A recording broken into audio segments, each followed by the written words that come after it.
मेरे आत्मीय मित्रों, नमस्कार। फ्रेंड्स, आज मैं आप सबसे एक अजीब से विषय पर बात करने जा रहा हूं और हो सकता है कि इस पूरे एपिसोड को सुनने के बाद आप मुझसे सहमत भी न हों, लेकिन एक बात तो मैं मान करके चल रहा हूं कि आपकी जो असहमति भी होगी ना, वो थोड़ी सी डाउट वाली होगी। कभी कभी आपको लगेगा कि नहीं नहीं, कहीं सर सही तो नहीं कह रहे हैं। तो आइए इस पर बात शुरू करते हैं। आपने निश्चित तौर पर इतिहास तो पढ़ा ही होगा, चाहे जहां तक भी पढ़ा हो, लेकिन इतिहास पढ़ा होगा।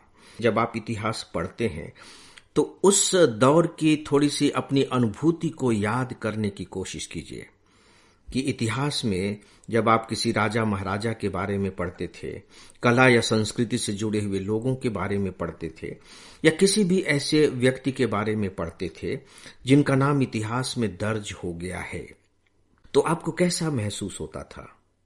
क्या आपको कभी यह नहीं लगा कि काश मेरा भी नाम इसमें दर्ज होता? झूठा ही सही, मजाक में ही सही, लेकिन कभी न कभी तो इस तरह का थोड़ा सा एहसास हो ही जाता है कि यार काश हमारा भी नाम इतिहास में दर्ज हो जाता।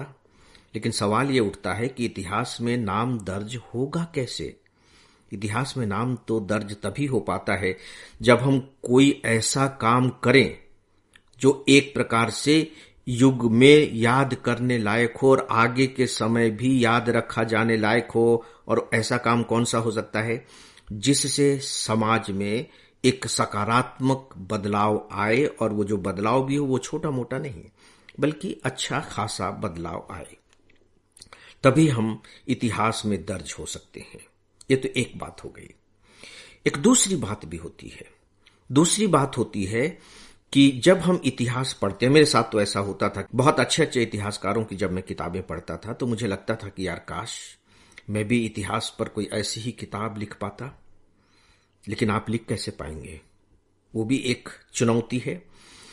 तो दोस्तों देखिए, यहां दो बातें हो गई। एक तो हो गया आप इतिहास के हिस्से बन जाते हैं, और दूसरा है आप इतिहास से बाहर तो हैं लेकिन इतिहास को लिखते हैं। और तीसरी जो कैटेगरी है, इसके बीच की कैटेगरी है कि हम इतिहास के हिस्से तो नहीं बन पाते।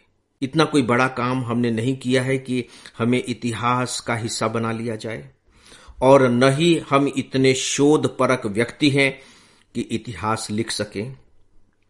तो फिर वो तीसरी कैटेगरी कौन सी है? दोस्तों, ये जो तीसरी कैटेगरी है ना, हम सभी इस तीसरी कैटेगरी में आते हैं। आप सुनकर के थोड़े से चौंक गए होंगे और आपको लग भी रहा होगा कि मैं कुछ बहुत ही गलत बात कह गया हूं, लेकिन ऐसा है। मेरा एक छोटा सा प्रश्न आपसे है कि सच में क्या आप अपनी जिंदगी का इतिहास नहीं लिख रहे हैं खुद? यानी कि आप स्वयं अपने आप को इतिहास में दर्ज भी करा रहे हैं और अपना इतिहास भी लिख रहे हैं। आपके चेहरे पर हल्की सी ही सही एक व्यंग्यात्मक मुस्कान आ गई होगी कि सर ये क्या कह रहे हैं। दोस्तों, मैं गलत नहीं कह रहा हूं। मैं ये बात बहुत जिम्मेदारी के साथ और बहुत सोचने समझने के बाद कह रहा हूं। हम सब अपने अपने जीवन के इतिहास को लिख रहे हैं।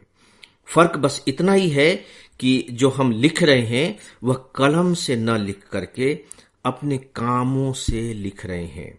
तो सवाल यह है कि हमारे ये काम किस इतिहास में दर्ज होंगे? तो क्या भारत ऐसा नहीं करता है? क्या हम सब के पास अपने अपने पूर्वजों के इतिहास नहीं हैं? बताइए। हम सब के पास अपने अपने पूर्वजों के इतिहास हैं। हम अपने पिता के बारे में जानते हैं, अपने दादा के बारे में जानते हैं, हम अपने नाना के बारे में जानते हैं, हम अपने परदादा के बारे में जानते हैं, और भी पूर्वज जो हमारे रहे हैं उनके बारे में हम जानते हैं। और हम तो उस संस्कृति के लोग हैं जो 15 दिनों के लिए साल में एक बार श्राद्ध पक्ष मनाता है। तो यह तो पूर्वजों को ही याद करने का एक उपक्रम है। यानी कि हम अपने इतिहास को ही तो याद करते हैं। और सबसे बड़ी बात यह है कि जब हमें ये लगने लगता है कि नहीं, हम सही में अपना इतिहास लिख रहे हैं, अपने इतिहास को रच रहे हैं, तो उसका क्या इम्पैक्ट होगा आपके दिमाग पर, जरा महसूस करने की कोशिश कीजिएगा। मैं बताने नहीं जा रहा हूं, और यदि आप महसूस कर लें तो प्लीज मुझे लिखिएगा भी। आज बस इतना ही। नमस्कार।